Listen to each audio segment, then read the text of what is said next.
How has the government handled the pandemic to date? I'm now joined by the Executive Director of Good Governance Africa, Chris Maroleng, to discuss this matter. Chris, good evening and thank you for your time tonight.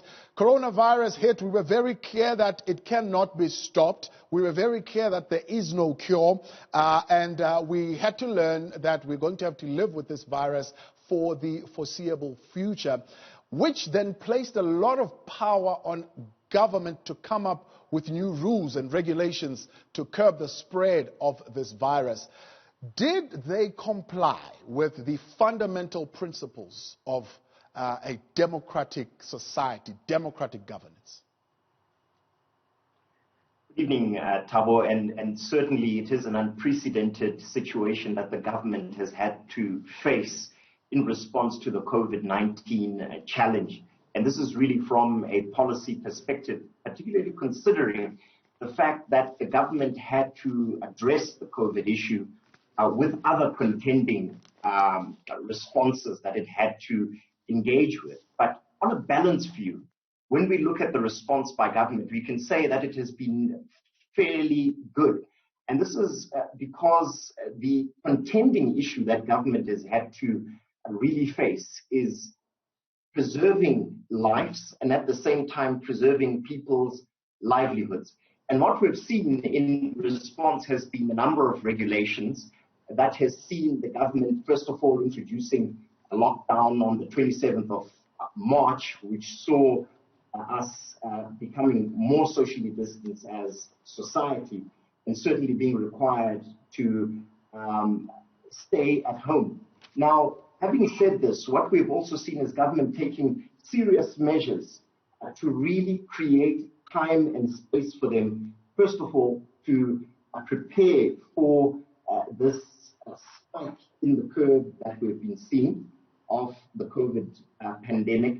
But certainly they have tried to prepare beds, they have brought in ventilators, they have tried to buy a personal protective equipment, which they have put in place in certain hospitals. But however, the pressure as a result of the increase in the number of infections and people presenting themselves to hospitals has meant that it's been very difficult.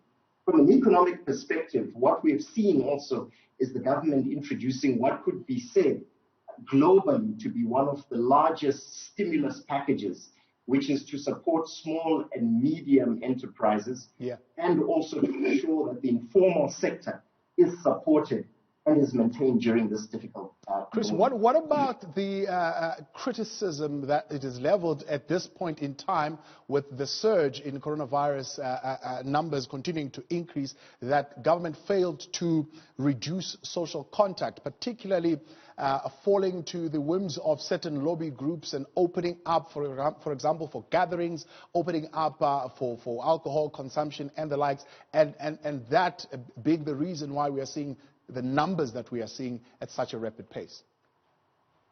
Well, Thabo, one of the first things that I said is that the government was faced with this issue of having to save lives on the one hand, and on the other hand, having to ensure that the livelihoods of people that depend on the opening up of the economy are not too disrupted by this COVID pandemic. So certainly what we saw were regulations that were instituted that limited the operation of certain business enterprises, and this had a significant impact on our economy. But having said so, the need to really contend with saving lives and ensuring livelihoods are maintained has been a difficult proposition for the government. We have seen effective hands-on leadership, in particular from the president, who has led from the front and ensured that members of the economy, using a risk-adjusted strategy, have been able to open certain sectors of the economy. Some of the regulations have been challenged, for example, around the distribution of liquor, that is alcohol, and indeed cigarettes.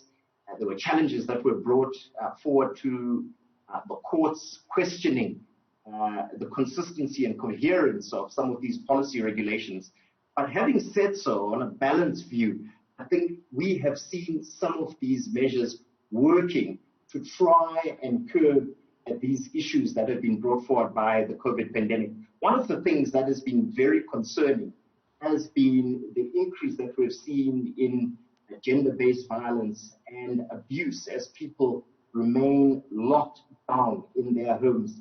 And government intervention in this regard has not been as engaged as many people would have wanted. However, having said so, we have seen our state security organs, for example, the police, supported by the military, patrolling the streets and trying to ensure that criminality and abuse does not rage rampantly across our country. Chris, one of the concerns for me would also be the question of oversight. Was Parliament's view really expressed during this time? We know that they were not meeting for quite a while until they came up with a solution to meet online. But we do know there are some expenses now that are coming under question, as far, for example, as the upgrade on the Beitbridge border fence and the water and sanitation projects that are coming under question in terms of the irregular expenditure. Did Parliament have an expressed view as these regulations were being put out?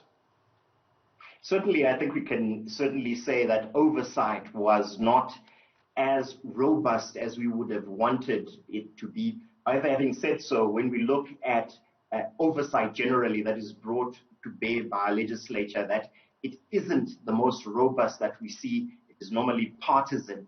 However, during the COVID pandemic, what we did see is the executive organs of the state under the declaration of disaster regulations, imposing regulations that they had to introduce in order to really curb the spread of the COVID virus. So in actual fact, what we saw in many instances was oversight in the form of legislative oversight, taking a back seat as the executive, led by the president and his cabinet, taking a more engaged, more forward-leaning approach to ensuring that various regulations were brought to bear under this disaster regulations that were introduced to ensure that we wouldn't have this rampant spread of the virus. And to a great extent, we have seen some successes